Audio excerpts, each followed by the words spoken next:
Hi guys, কেমন আছেন আপনারা? অনেক দেরি হয়ে গেল ভিডিও আপলোড দিতে, তার জন্য আমি আপনাদের কাছে আন্তরিকভাবে দুঃখিত।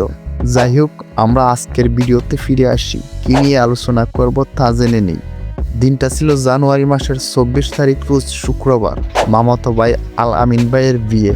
সারাদিন বৃহস্পতিবার কাজ করে আমরা সন্ধ্যার পরে চলে আসি মামার বাড়িতে। পরের দিন সকালে ঘুম থেকে উঠে ফজরের নামাজ শেষ করে কিছু টুকটাক কাজ করি। তারপরে চলে আসে আমাদের সেই সাগরনা। গাইস, সেখানে কিন্তু আমরা অনেক মজা করলাম এবং সাগরনা উপভোগ করলাম। তারপরে গাইস, আমরা সেখানে আর কোনো ভিডিও করতে পারি নাই ব্যস্ততার কারণে। চলে আসি ডিরেক্ট বিয়ে বাড়িতে। ভাই, বিয়ে বাড়িতে ঢোকার আগে দেখি বিয়ে বাড়ির ডাকাত দলেরা দাঁড়িয়ে আছে বিয়ের গেটে আমাদেরকে ডাকাতি করার জন্য। যাই হোক, তাদের সাথে হিসাব নিকাশ শেষ করে এক পর্যায়ে যুদ্ধ শুরু হয়ে যায়, যদিও আমরা সেখানে জয়লাভ করি। তারপরে আমরা চলে এলাম কিন্তু ড্রোন ফুটেজ নেওয়ার জন্য। ভাই, সত্যি কথা বলতে কি জানেন, ড্রোন দিয়ে তো বিয়ের সম্পূর্ণ ভিডিও করা যায় না। যাই হোক, আমরা হালকা পাতলা কিছু এলাকার বিয়ে বাড়ি কিছু রিয়াল ভিউ নিয়ে নিলাম।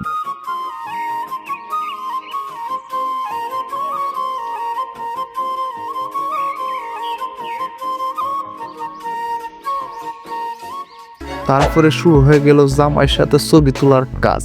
হ্যাঁ, আমরা সেখানে অনেক ছবি তুললাম, টুকটাক কিছু দিয়ে একটা ভিডিও করলাম।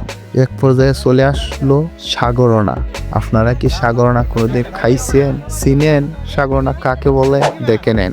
হ্যাঁ, আমরা খুব আনন্দের সহিত সাগরনা খাইলাম। আর গাইস, তারপরে চলে আসে খাওয়া দাওয়ার পালা। হ্যাঁ, আমরা যেহেতু জামাইয়ের সাথে ছিলাম, আমাদের জন্য খাবার ছিল ভরপুর।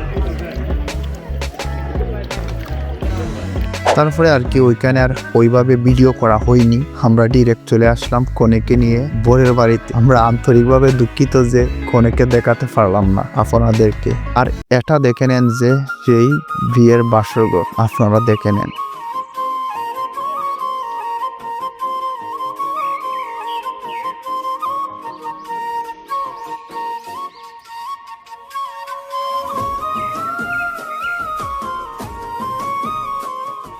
গাইস, এই ছিল আজকের এই টোটাল ভিডিওটি আপনাদের কাছে কেমন লাগলো অবশ্যই কমেন্টের মাধ্যমে জানাবেন। তার আগে গাইস, ভিডিওর কোন পার্টটি আপনাদের কাছে ভালো লাগলো তা কিন্তু কমেন্টে জানাতে ভুলবেন না। আর হ্যাঁ, দেখা হচ্ছে নেক্সট যে ভিডিওতে, তাও কিন্তু একটা বিয়ে নিয়েই।